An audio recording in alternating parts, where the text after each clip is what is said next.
Snehasadan is an 63 years old organization. It was founded in 1962 by a priest called Father Francis Ricardo. When Father Francis Ricardo, along with his priest friends, they used to walk down the streets of Andheri, they could find many children near the railway platforms, under the bridges, near the signals, and they would always wonder, why can't these children be in a home where they will have a safe shelter, a place where will they get education, place where they will get food.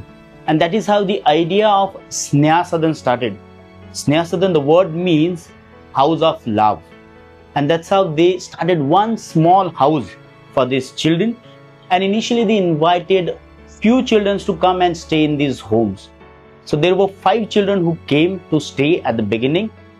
They stayed for a day and for an overnight, and next morning they disappeared. All 5 of them disappeared, and the fathers were wondering whether it's the best idea that we have come up with, because nobody has stayed in this house of love.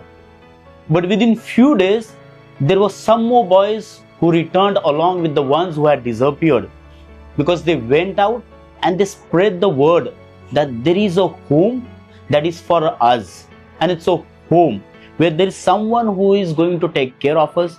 There is someone who is going to put us into the school and it's going to accompany us. And that's how the Snehasadan started.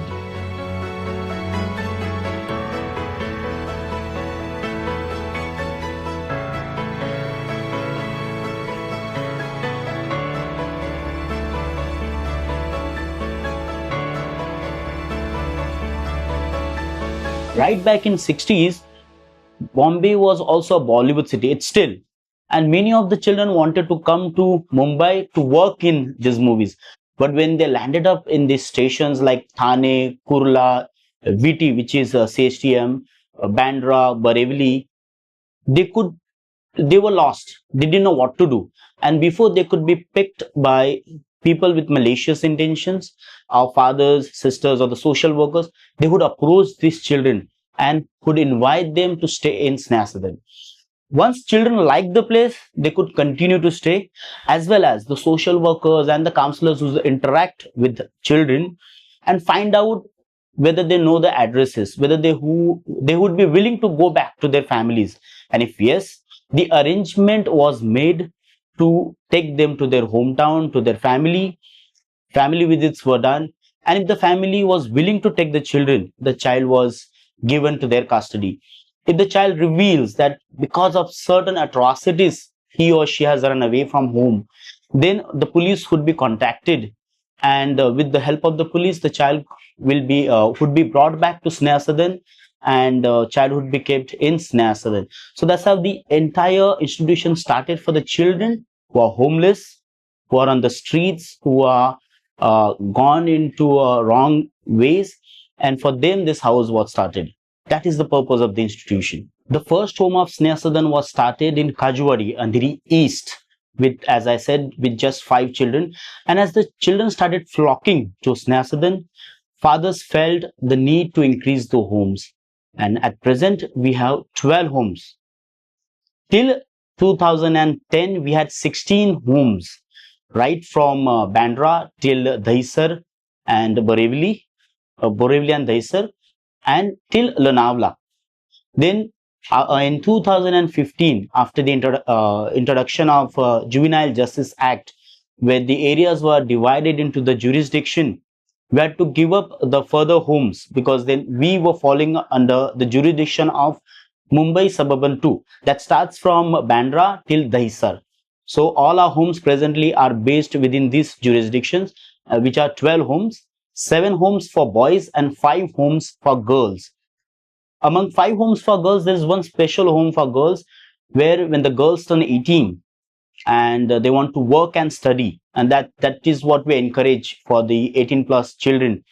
But most of them who go into the hospitality industry, they would be coming back little late at home, because they have to work according to the shifts that they receive, and they could come back home at 10 o'clock or sometimes at 11 o'clock. And therefore in Borivali IC colony, we have a special home for the girls whose timings are flexible, and they can come as per their shifts to the houses. So these various homes are presently with Snehasadan.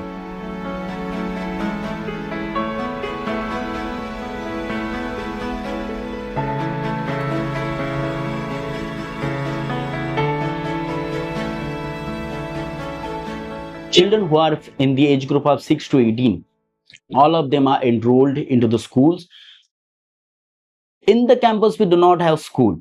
For schooling, they go outside. Like here in the neighborhood, we have Holy Family, Gansham Das, Vasudev Vidyalaya, BMC schools. So they access all these institutional facilities. The idea behind is that if we have school inside the campus and they have no chance to go out, they'll be totally cut off from the rest of the world. And therefore we encourage them to go to school, and therefore all of them are enrolled in the schools. Besides schooling, we have private tuitions for them, which is conducted inside the campus, as well as there are various activities like yoga sessions, educational excursions they have. Then we have camp for them in Lanavla, that's Diwali vacation camp and summer vacation camp, where there are a lot of sports activities that happen. Children are learning slacklining, learning to do the magic shows. So there are a number of activities that go on besides their formal schooling, as well as there are groups which are involved with us to teach children football. They go for club matches, and that's how like the extracurricular activities have been introduced to them once they turn 18. So what we do is like, as per the law, yes, after 18 they should be sent to aftercare homes. What we provide the facility for this 18 plus children is like, since they are adults, they are 18 plus, and if they do not have parents, if they are totally orphan, we take the responsibility of the child from the child welfare committee, and we plan for their higher education. Now for those who have parent but there is a financial difficulty at home, or the social setting itself is not conducive for the child to go back, then we take a consent from the parent and the child continues to be with us and continues their higher education. As well as, since they're 18 and are eligible to work in India, what we emphasize is on earn and learn program. So they enroll themselves for higher education, as well as we try to find a part-time or a full-time job depending on what studies they are doing, and they start collecting funds for themselves, because at the most they will be able to stay in Snehasadan till the age of 21, 22. If it's a girl child, then at the age of 23 as per the need. And once they're going out, they should have their own funds. So that's why these 3 to 4 years of buffer period is given to them to collect their own funds. What we do with these funds, it not only just lies in their bank account, but we also teach them the investment methods like systematic investment plan or on mutual funds or FDs. So through that, they also like increase their funds, and by the time they're going out of the institutions, they have their funds to be independent. What we all want for the kids is like a family, not only the Snehasadan family, but if they have their own family, we want their own families to come up in life and take charge of the child, because child wants to be with their parents. No matter what better facilities we provide them, the child's right is with their family. And if that happens, the dream of our founders, dream of all our benefactors is fulfilled. A child gets his home, his or her family, and that is what we are looking towards.